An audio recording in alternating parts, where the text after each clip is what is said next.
Hello दोस्तों, राधे राधे। कैसे हैं आप सब? आई होप कि सब अच्छे होंगे और मज़े में होंगे। रोजाना की तरह आज फिर से एक नई वीडियो लेकर आए हैं जो कि साबूदाने से बनकर के तैयार होती है। साबूदाने में दही डालकर तो देखिए, ऐसी ही अमेजिंग रेसिपी बनकर के तैयार होती है कि आज से पहले ना आपने बनाई होगी और ना ही खाई होगी। और इतना यह टेस्टी लगती है कि आप 9 दिन तो इसे ही बनाना चाहेंगे। तो इसे बनाने के लिए हमने यहाँ पर 1 कटोरी साबूदाना लिया है।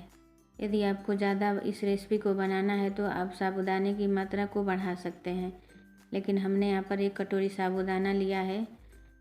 तो अब इसे एक बाउल में डालेंगे। तो हम यहाँ पर साबूदाने को पानी में नहीं भिगाने वाले हैं। तो हमने साबूदाने को एक बाउल में डाल दिया है। अब इसमें हम पानी डालेंगे। साबूदाने में जो धूल मिट्टी कण रहते हैं उसे साफ़ करने के लिए हमें पानी डालना है। इसे फुलाने के लिए पानी नहीं डालना है। तो हल्के हाथों से रगड़ते हुए हमें साबूदाने को अच्छे से साफ़ कर लेना है। हल्के हाथों से साबूदाने को मसलना है। बहुत ज़्यादा मसलने की ज़रूरत नहीं है, नहीं तो साबूदाने टूट सकते हैं। तो यहाँ पर आप देख सकते हैं ना कि हमने साबूदाने को अच्छे से साफ़ कर लिया है। पानी इसका किस तरह से चेंज हो गया है। साबूदाने को हमने 2 पानी से अच्छे से धुल लिया है और इसका पानी हमने निकाल लिया है। इसमें थोड़ा भी पानी नहीं रहना चाहिए। अब साबूदाने में हम दही डालेंगे। तो हमने यहाँ पर 1 कटोरी से थोड़ा कम ही दही लिया है और दही खट्टा यूज नहीं करना है, ताज़ा दही का इस्तेमाल करना है। तो आप देख सकते हैं ना कि हमने साबूदाने में दही को डाल दिया है।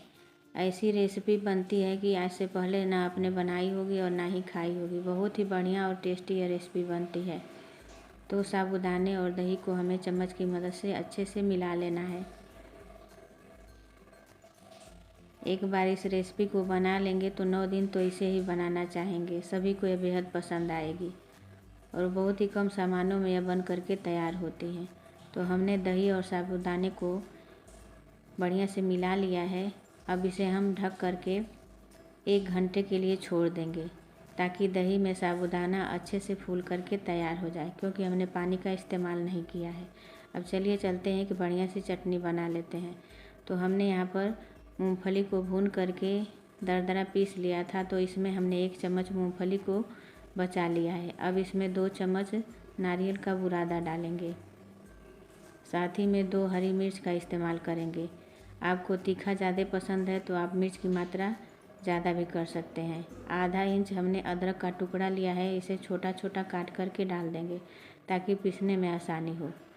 और थोड़ा सा हमने धनिया पत्ता लिया है, इसे डाल देंगे। अब इसमें हम खट्टे के लिए 1 चम्मच दही डालेंगे। आप दही की जगह पर इमली का भी इस्तेमाल कर सकते हैं। अब इसमें 2 चम्मच पानी डालेंगे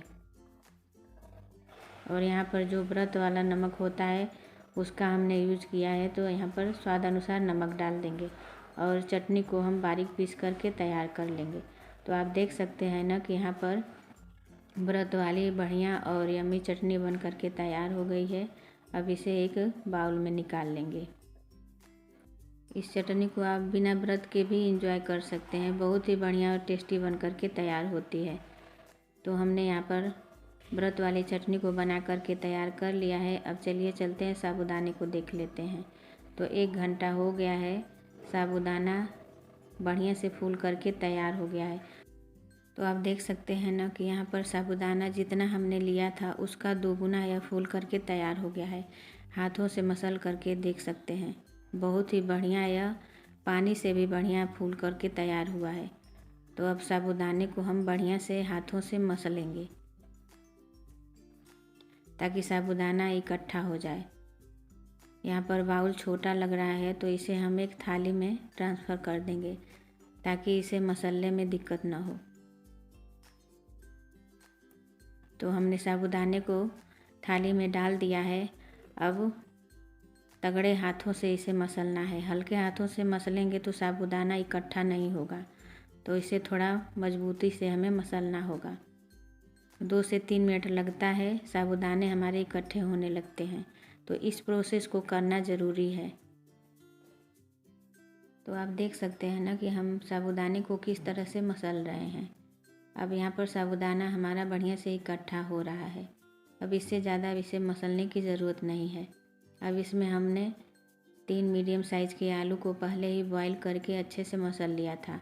अब इसी साबूदाने में हमें डाल देना है। साबूदाना में आलू डाल देने से बढ़िया बाइंडिंग आ जाती है, तो आलू का यूज आप ज़रूर से करें और आलू को ठंडा करने के बाद ही इसमें डालना है। अब इसमें जो हमने मूंगफली को भून करके दरदरा पीसा था, इसे भी डाल देंगे। मूंगफली डालना ऑप्शनल है, आप लाइक करें तो डालें वरना स्किप कर सकते हैं, लेकिन मूंगफली डालने के बाद इसका टेस्ट और भी बढ़ जाता है। अब साथ ही में हमने 3 हरी मिर्च को बारीक काट करके ले लिए, इसे डाल देंगे। मिर्च की मात्रा आप अपने हिसाब से कम ज़्यादा कर सकते हैं। अब यहाँ पर हमने आधा चम्मच काली मिर्च पाउडर लिया है, इसे डाल देंगे। अब हमने आधा चम्मच सेंधा नमक का यूज किया है, इसे डाल देंगे, जो व्रत में खाया जाता है। इसमें जो भी चीज़ें हमने डाली हैं सारी व्रत में खाई जाती है। यदि आप इसमें से जो चीज़ें व्रत में नहीं खाते हैं उसे स्किप कर सकते हैं। और हमने 3 से 4 चम्मच हरी धनिया को बारीक काट करके डाला है। हरी धनिया से इस रेसिपी का टेस्ट और भी बढ़ जाता है। कुछ लोग हरी धनिया का यूज नहीं करते हैं व्रत में, तो आप इसे स्किप भी कर सकते हैं। अब सारी चीज़ों को हमें बढ़िया से हाथों से अच्छे से मिला लेना है। तो यहाँ पर हमने सारी चीज़ों को बढ़िया से मिला करके तैयार कर लिया है। अब इसकी हम टिक्की बनाएंगे। तो आप चाहें तो हाथों को धुल सकते हैं या फिर इसी तरह से आप टिक्कियों को बना करके तैयार करें। तो यहाँ पर नींबू के आकार का हमने एक गोली बनाया है और इसी तरह से दोनों हाथों से दबाते हुए हम टिक्की का शेप देंगे। तो यहाँ पर एक टिक्की हमारी बन करके तैयार हो गई है। इसी तरह से हम बाकी की टिक्कियों को बना करके तैयार करेंगे। वीडियो को फुल वॉच करेंगे तभी आपको पता चलेगा कि यह किस तरह से रेसिपी बन करके तैयार होती है। और हम एक नहीं 2 तरह की रेसिपी लेकर आए हैं। एक तरीका हम बताएंगे फ्राई करके और एक को बिना तेल के हम बनाना बताएंगे। तो यहाँ पर हमने 2 टिक्की को बना करके तैयार कर लिया है और एक यहाँ पर देख सकते हैं ना कि हमने बॉल बनाया है। इसी प्रोसेस से हम सारी टिक्कियों और बॉल को बना करके तैयार कर लेंगे। तो वीडियो में आप बने रहिएगा, आपको पता चलेगा कि हम दोनों रेसिपी को किस तरह से बना रहे हैं।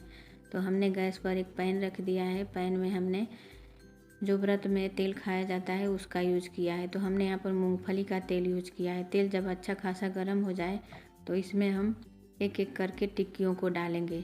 एक बार में जितनी टिक्कियाँ आ जाएंगी उतनी टिक्कियों को हम पैन में डाल देंगे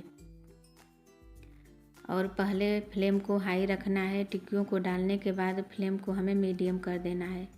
तो यहाँ पर देख सकते हैं ना कि एक तरफ से टिक्कियाँ सिक गई हैं, तो इसे हम पलट देंगे। मीडियम फ्लेम पर टिक्कियों को हमें फ्राई करना है। लो फ्लेम पर टिक्कियों को फ्राई करेंगे तो बहुत सारा तेल पी जाएंगे, तो इस बात का आपको ध्यान रखना है। तो इसी तरह से एक तरफ से जब टिक्कियाँ सिक जाएं तो इसे हम पलट देंगे। यदि आपके पास पैन नहीं है तो इसे आप कढ़ाई में भी फ्राई कर सकते हैं। अब दूसरी तरफ सिक जाए तो इसे हम पलट देंगे। बहुत ही बढ़िया सुनहरा कलर आया है। इसी तरह से उलटते पलटते हुए क्रिस्पी करारा होने तक हमें टिक्कियों को फ्राई कर लेना है। तो यहाँ पर हमारी टिक्कियाँ फ्राई हो गई हैं। अब एक एक करके टिक्कियों को हमें एक प्लेट में निकाल लेना है। बहुत ही टेस्टी और क्रिस्पी यह टिक्की बन करके तैयार होती है। और हमने पानी की जगह पर दही का इस्तेमाल किया है, तो इसका तो स्वाद अमेजिंग है। एक बार इस तरह से आप साबूदाने की टिक्कियों को बना करके देखिए, 9 दिन तो इसे ही बनाना चाहेंगे। तो एक बैच की टिक्की हमारी फ्राई हो गई है। इसी तरह से हम बाकी की टिक्कियों को सेम प्रोसेस से फ्राई करके तैयार कर लेंगे।